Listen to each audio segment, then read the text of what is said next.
Kung mamili kayo ng mamili kayong yung mga pobre o at least yung dumaan sa hirap, makakaintindi sa inyo.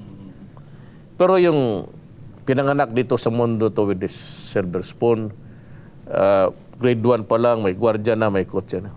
Hindi niya makuha. No fault of theirs actually.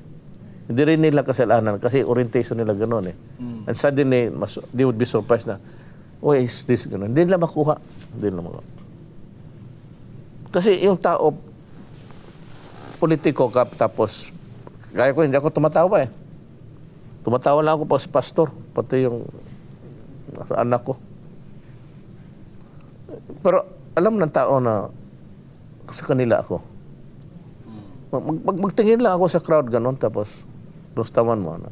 Alam nila na tapos kikita mo hindi sila manghiya maglapit sa akin. Basi sa daan, mayon, sige, kagaw-gaguhan mo, sige na, kay balikan kita dyan, yawa ka. Lalo, yung number 1, yung may ginawa kasalanan eh, malakas mo, mayor, love kita. Oh. Alam ko man, kasi marami kang kagaguhan dyan.